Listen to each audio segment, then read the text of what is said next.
We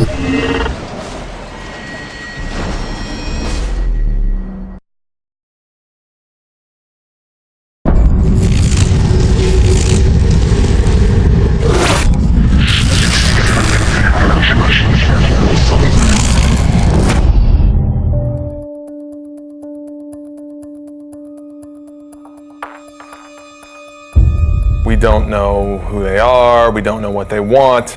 Aliens invading the Earth and the Earth's last stand. What we do know is that they're taking people.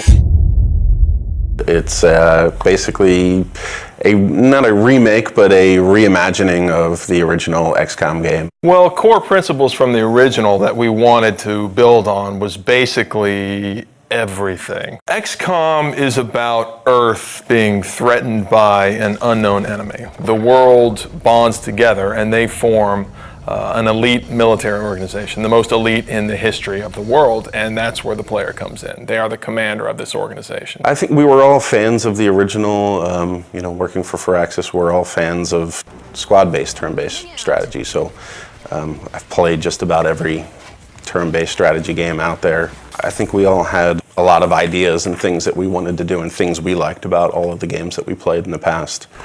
Just really finding the fun things and eliminating the things that we didn't really care so much for. So we start with the original game and we play it and we say, okay, well, we find that new players or even us old diehards, like we find this concept, we can improve this a little bit. And one of the first things we looked at was time units. And the idea was that your soldiers had a certain number of time units to move around the battlefield, to perform abilities, take shots and things like that.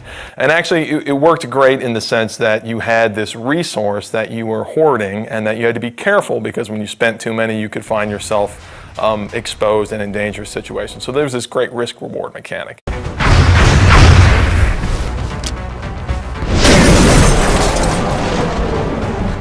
We said, okay, how can we simplify that and sort of free up all that headspace that takes up in the player's head? We sort of turned the time units into a simplified version where the player has a number of moves that they can perform per turn, and they can choose to move, they can choose to move and shoot, they can choose to move really far, and then based on different abilities their soldiers have, maybe they can use those abilities to do different things. But it still has that great risk-reward mechanic. Look, I need to run really far this time, but when you do that, you're always taking the cost that you're not going to be able to shoot, and then you're going to find yourself in a difficult tactical position.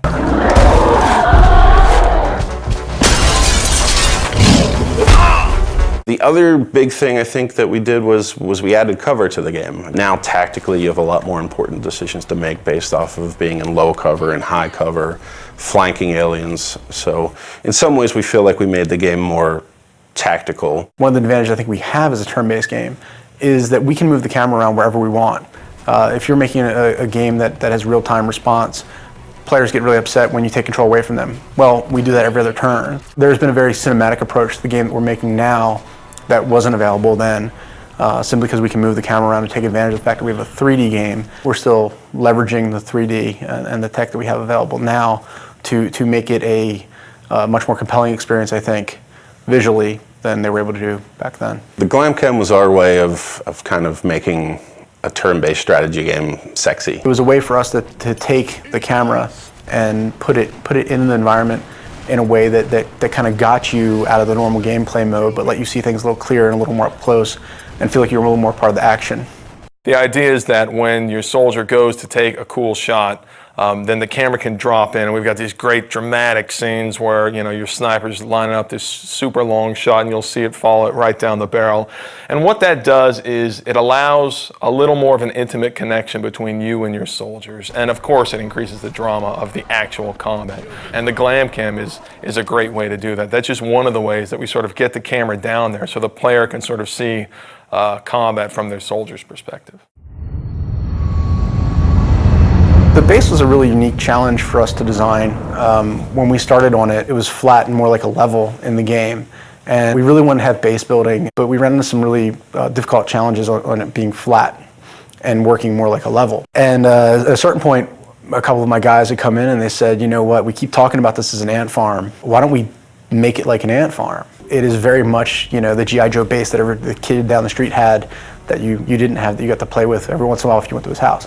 So when we made it, That was one of the things I think really stands out. I think it's a really unique feature to the game. It allows us a lot of flexibility for optimization and for the player to be able to build and expand. And it's a really different, I haven't seen represented that way really ever. And on top of that, they're actually expanding the structure, customizing the facilities that they're adding to their base. We want them to be able to see their soldiers interacting and their scientists, and so I think it's this really neat moment where you get into the game and you have this physical structure that you've customized and you've made the decisions about what you want to focus on, and then you can see your soldiers that you've leveled up and you've grown attached to, you can see them interacting, and it's something that I think we're really proud of, we're really excited for people to see.